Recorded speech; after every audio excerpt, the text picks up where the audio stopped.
Trust, Kannada ಭವನ ಮತ್ತು ಗ್ರಂಥಾಲಯ, ಕಾಸರಗೋಡು ಬಾಲಭವನ್ ವಿದ್ಯಾ ಕೇಂದ್ರ, ಕಾಸರಗೋಡು ಶ್ರೀ ವೆಂಕಟರಮಣ ಸ್ವಾಮಿ ಕೃಪಾಶ್ರಿತ ಯಕ್ಷಗಾನ ಸಂಶೋಧನಾ ತರಬೇತಿ ಕೇಂದ್ರದ ಸಂಯುಕ್ತ ಆಶ್ರಯದಲ್ಲಿ ವಾಚನ ವಾರಾಚರಣೆಯ ಸಮಾರಂಭ ನಡೆಯಿತು.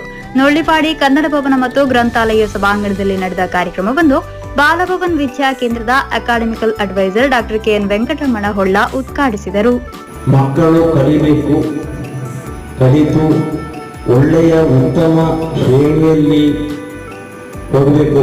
ಆದರೆ ಕಲಿವಿಕೆ ಮಾತ್ರ ಮುಖ್ಯ ಅಲ್ಲ, ಕಲಿವಿಕೆಯಲ್ಲಿ ಕೂಡ ಒಂದು ಭಕ್ತಿ ಭಯ ಬೇಕು. ಕಲಿತರ ಸಾಲದು ಮನುಷ್ಯನಾಗಬೇಕು.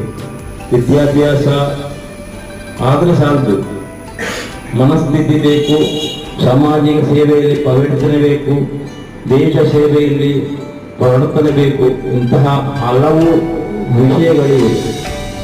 ಹಾಗೆ ಒಳ್ಳೆ ಒಳ್ಳೆ ಉದ್ಯೋಗದಲ್ಲಿದ್ದವರಿಗೆ ಇಂಜಿನಿಯರ್ ಆಗಲಿ, ಸಿಎವರಾಗಲಿ, ಡಾಕ್ಟರ್ಗಳಾಗಲಿ ಅವರ ಉದ್ಯೋಗದಲ್ಲಿ ಅವರು ಕಲ್ಮಶವನ್ನು ಬಂದರೆ ಅದು ಹೇಳಿ ಪ್ರಯೋಜನ ಇಲ್ಲ. ಕನ್ನಡ ಭವನ ಮತ್ತು ಗ್ರಂಥಾಲಯದ ಸಂಸ್ಥಾಪಕ ಡಾ ವಾಮನರಾವ್ ವೇಕಲ್ ಅಧ್ಯಕ್ಷತೆ ವಹಿಸಿದ್ದರು. ಬಾಲಭವನ್ ವಿದ್ಯಾ ಕೇಂದ್ರದ ಮುಖ್ಯೋಪಾಧ್ಯಾಯಿನಿ ಲೀಲಾವತಿ ನಾಯರ್, ಅಧ್ಯಾಪಿಕೆ ಜಯಂತಿ ಟೀಚರ್, ಬಿಎಂ ಹೈಯರ್ ಸೆಕೆಂಡರಿ ಶಾಲಾ ಪ್ರಾಂಶುಪಾಲ ರಾಜೇಶ್ ಚಂದ್ರ ಉಪಸ್ಥಿತರಿದ್ದರು. ಈ ಸಂದರ್ಭದಲ್ಲಿ ಗ್ರಂಥಾಲಯ, ವಾಚನಾಲಯಗಳ ಪ್ರಸಕ್ತಿ, ಪುಸ್ತಕಗಳ ಅನಿವಾರ್ಯತೆ, ಓದಿನ ಮಹತ್ವ, ಪತ್ರಿಕಾ ವರದಿ ತಯಾರಿಕೆ, ಸಂಕೀರ್ತನೆ ಬಗ್ಗೆ ವಿದ್ಯಾರ್ಥಿಗಳಿಗೆ ತರಗತಿ ನಡೆಯಿತು.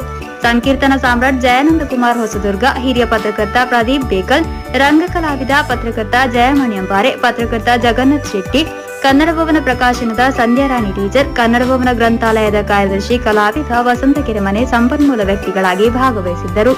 ಬಾಲಭವನದ ಸುಮಾರು 40 ಮಂದಿ ವಿದ್ಯಾರ್ಥಿಗಳು ಸಂವಾದ ನಡೆಸಿದರು. ವಿದ್ಯಾರ್ಥಿಗಳಿಗೆ ಅಭಿನಂದನಾ ಪ್ರಮಾಣ ಪತ್ರ ನೀಡಿ ಗೌರವಿಸಲಾಯಿತು.